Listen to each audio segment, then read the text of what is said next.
So that is the end of the round of 16 at Euro 2024. And yes, the continued theme of games, of most games, I should say, having at least one goal in them has continued. And by and large, it continues to be an excellent Euros. So yeah, fingers crossed that the trend continues as we head into the, deeper into the business end of this tournament. But so, without further ado, here's a look back at the games of the round of 16 and a look forward to the quarterfinals and semifinals, because I'll probably end up just doing the wrap right at the end of the tournament.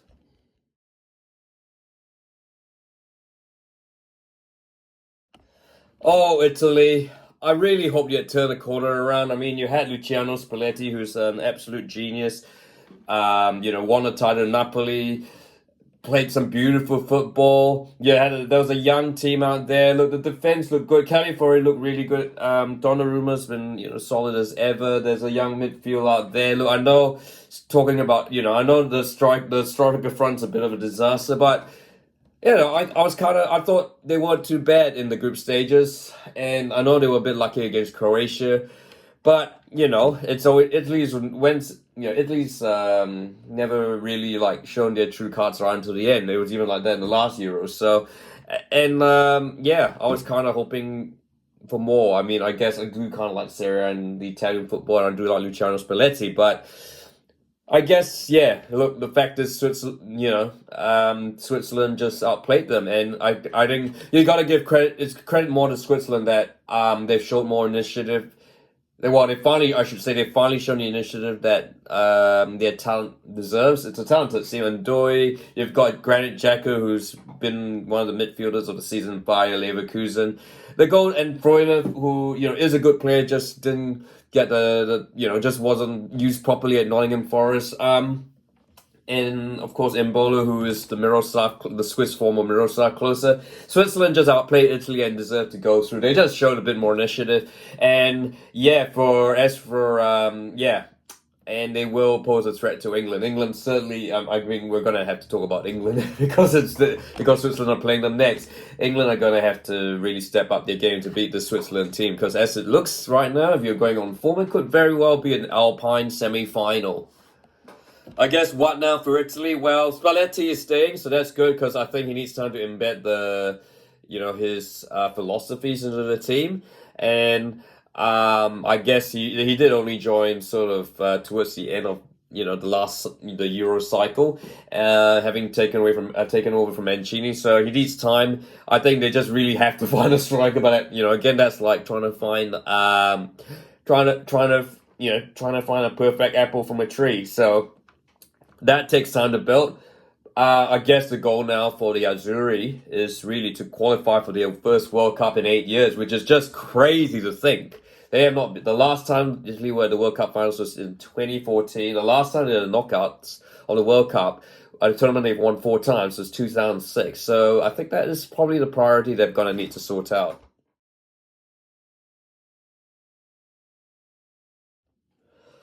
Well, I told you, Germany.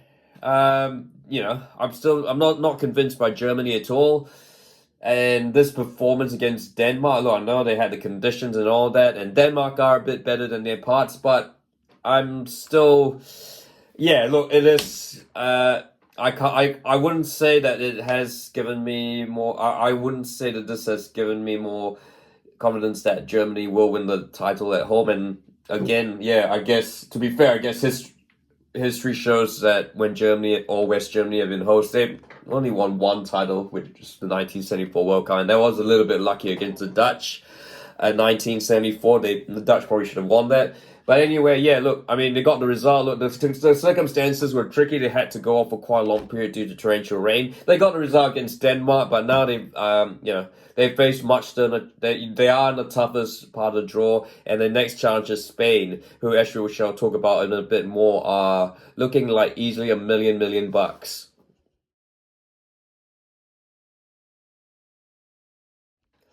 Well, what more can you say about this game, or what more do you not want to talk about this game? Because 94 minutes of it, England were atrocious. And then Jude Bellingham gets an equalizer, which I admit I did not actually watch. I heard the audio and I was actually in a state of trance because I was like, oh, we actually audio back in this.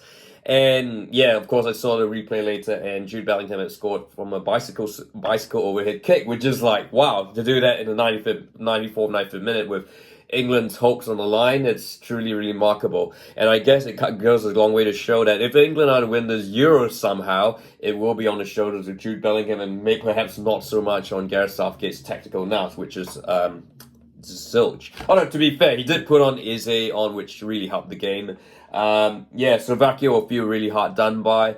I mean, I guess, yes, they could have taken their chances a bit more. They could have, but I mean, then again, they have probably gone as far as they could. And look, I guess, it is ironic though. England's golden generation to win this now. I think it will have to come down to individuals, which seems completely against what we've been trying to preach about team tactics and all that. But yeah, so they will certainly have to, it's going to be said that they're going to have to up their games against Switzerland. There is, on the flip side, I guess England do have a pretty decent record against Switzerland. But of course, as with this tournament, we've seen this tournament, history is there to be made.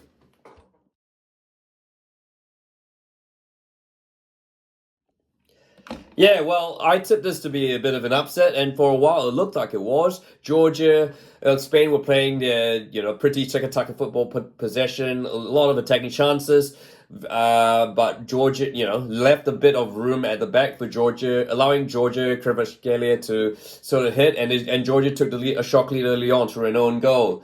But Spain, to their credit, came back.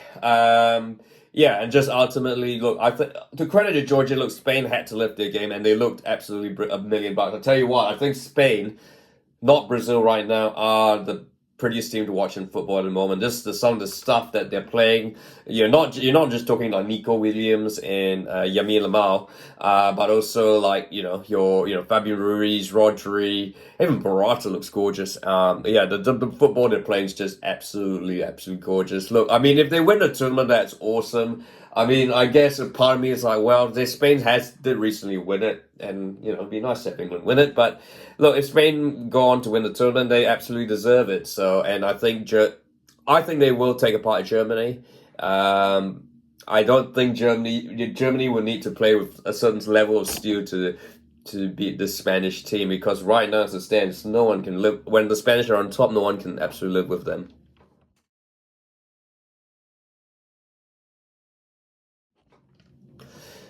Yeah, so France Belgium probably was everyone's pick to be the choice round 16.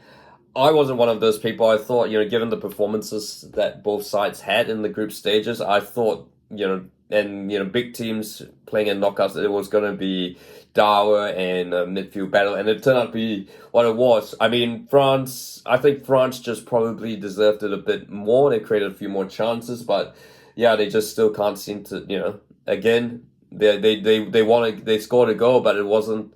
It was an own goal. Although I mean, it was a bit harsh. Although I felt it was kind of on target from Colomwani, and Vertonghen was a bit unlucky there. But nevertheless, for me, I think France just shaded it there. Belgium again, another tournament, another failure for the golden generation, and one wonders how many more chances are they going to get to actually win something. I mean, okay, they did finish third at the 2018 World Cup. That's all the best they've got, but maybe it could have been more. Who knows?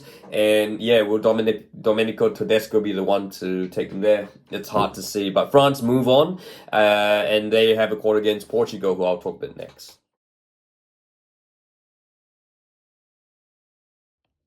So Portugal, Slovenia. Well, to be fair, Portugal won. Even though they lost against Georgia, I didn't think Portugal were terrible at all. That game against Georgia, was a game they didn't have to win. And look, I mean, they did. I thought when they were goal down, they pushed hard. They really responded pretty well. And of course, you got to remember this is their B team that effectively played against Georgia. I mean, Antonio Silva was always going to be replaced by Ruben Diaz and Pepe at the back. Portugal, look, I guess the biggest problem is that they seem just unable to get Cristiano Ronaldo not to put out of the team, and you wonder. I think it is obvious to see that Ronaldo is holding up this very talented Portugal team, and there are arguably better teams who are more in form that could probably suit the team better. I mean, look, Bruno Fernandes, Bernardo Silva, Vitinha were great. There was so much industry from them, but Ronaldo up front, he's just really more of a liability up there. Had that penalty, which was brilliantly saved by Jan Oblak, who was outstanding. Only, it's a shame, of course, that he was not the best goalkeeper on the night, because Portuguese keeper saves 3 penalties. First time that it is the first time that there's been a clean sheet in a penalty shootout, by the way. And Portugal go through. Slovenia really have done it again. Slovenia really, played really, really well. And I think a lot of people, including myself, were expecting them to be thrashed, but to be this solid against a very talented Portugal team, and arguably, I mean, if Benjamin Sesko had more confidence, they might have very well had one of the big upsets at this tournament. But as it is, it's Portugal to play France. But I think certainly both sides are going to have a lot to think about here at the quarterfinals, which is going to be quite intriguing. It's really the battle of the teams that haven't exactly found their rhythm yet. So watch this space.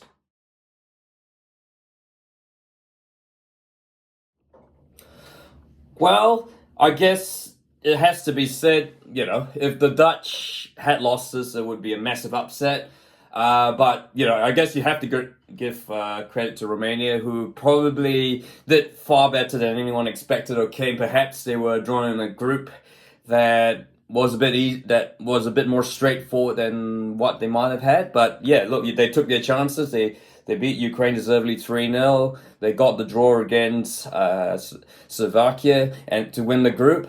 But yeah, and certainly, look, it is the best performance Romania have had at a tournament in a good generation. So you've got to give them credit, and certainly the applause they got at the end of the game is well deserved. Sorry, that's a funny way to start this review, but I just want to get that out of the way about Romania. As for the Dutch, well, because I think we have to start really talking more about the Dutch. Look, I guess I have sort of pillarized them early on, but they've gotten results when it mattered. Look, the Austria game, I think they realized they were ready through and didn't want to get players injured and all that. I think, funnily enough, they feel perhaps that they now feel with the draw, the bracket as it is, the Dutch will feel that they've got a very, very good chance of making it all the way to the final with, and out of sorts, England to come. Gakpo and Depay have been probably the most underrated, have been low-key the most informed forwards at this tournament. And yeah, look, I know they continue to show that against Romania. And yeah, I guess defensively, they have some very capable defenders, midfielders. I think they've been more organized than people give them credit for. And yeah, so certainly the Dutch have to be one of the teams to watch now, particularly when you consider that they are on the easier side of the bracket, arguably.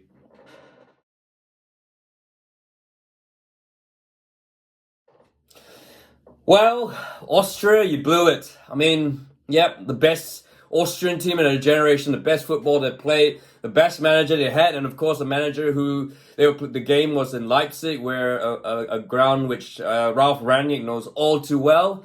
But they blew it. Well, certainly conceding that goal to Demiral early on from a horrendous calamity at the set piece, and again. And then again that second goal at a set piece to Turkey, and then the weather caved in, making it hard to chase. Look, I think it's sad to say Austria have blown it. This is their best chance. This is the best chance to go further than any other Austrian team at a tournament, and they've absolutely blown it. Congratulations to Turkey, whose positive play and also spirit. You got to remember they did not have Hakan Çalhanoğlu for this game due to suspension, and they continue to miss players. They're going to continue to miss players due to yellow card suspensions throughout this tournament. But here they are on the quarterfinal, and look, I think they're going to be massive underdogs against the Dutch. But you've got to give them credit for sticking to their guns and playing the style of football that they play. And I think, well, yes, the Dutch will fancy themselves to beat Turkey, but you can't take with this Turkish team, especially with Hakan Çalhanoğlu back for the quarterfinals, you certainly cannot take them for granted. So you've got we can talk about Spain, the semi-final that's going to be between the winners of Spain versus Germany and France versus Portugal. This is arguably the tougher side of the draw. Lucky England, and yeah, I think I sort of have mentioned. I think for me, I think Spain. Spain do have an opportunity here, and I think they have. I I think they could very well outplay Germany. Germany haven't shown that they are able to kind of stop sides from playing the type of football that they want, and they can feel a bit overawed at times. Although having said, I guess I look back to the 2006 World Cup when they played Argentina, and everyone was tipping Argentina to go on and win the World Cup, and Germany won on. Germany managed to eke out a result, get it, a 1-1 draw, and get it to penalties. Jens Lehmann was the hero, so. But I mean, if there's any time to do it, now's the time. But I guess question marks about their defense and the midfield. I feel that Spain with their De La Fuentes, De La Fuentes really hooked up with this team, and I think he's a bit of a tactical genius. I kind of think that Spain will be prepared for this game, so I'm going to give it Spain over Germany. And for France, Portugal, look, I mean, on paper it should be a nice game, although France versus Portugal games have never particularly lived up to the hype, including that Euro 2016 final. France generally have a really strong record against Portugal, and defensively have been very, very good. I'm thinking this is going to go to penalties with France just going through, and I think we'll see a Spain versus France semi-final. So this bracket is set. You got the Dutch versus Turkey, Switzerland versus England. Look, I mean, firstly, Switzerland, England. I know everyone's going to be saying that Switzerland are the favourites, and rightly so because of their form. But if to be fair, I guess we're putting the calm aside. England's performance in the latter stage of the second half and in extra time was really good, and and Switzerland. And you got to say England's record against Switzerland is rather good. They haven't lost to Switzerland since 1981. And they don't have to. Technically, they don't have to beat Switzerland in normal time. They could just easily go through on a penalty shootout. But I think maybe they are starting to beat their signs that England are starting to turn the corner. Look, even if Gareth Southgate's not going to go in it, I think Jude Bellingham looks like he's going to try and win this. As long as he's not suspended, although I'm expecting he's not. We're not expecting him to be suspended for the Switzerland game. I think that he's going to get a €20,000 fine. I'm going to stick my head out there, say England is going to win. England will beat Switzerland. Dutch to beat the Turks. I think, look, the Turks for the positivity they've given, I think the Dutch sort of rediscover, finding their tournament winning form. It's not pretty, but I think they would have seen that the Turks' defense is not, it's not particularly the best. And I said Gakpo, and they've got in Gakpo, Depay, and Weghorst. They've got attackers who are finding the back of the net, and I think the Dutch will go through, which would make it a England-Netherlands final and a semi-final. And suddenly we could very well. I mean, that is going to be a massive game, and honestly, I don't know how to call that one. So that's the round 16. On to the quarterfinals. We get a couple of days off as well. Copa America also wraps up. The group stages wraps up today as well, and so football fans are gonna have to figure out what we're gonna do. It's gonna be probably like eating wood or something like that, or maybe not. If you like this video, feel free to like, and don't forget to subscribe. And also, do tell me your thoughts on what's going to happen for the rest of this Euros.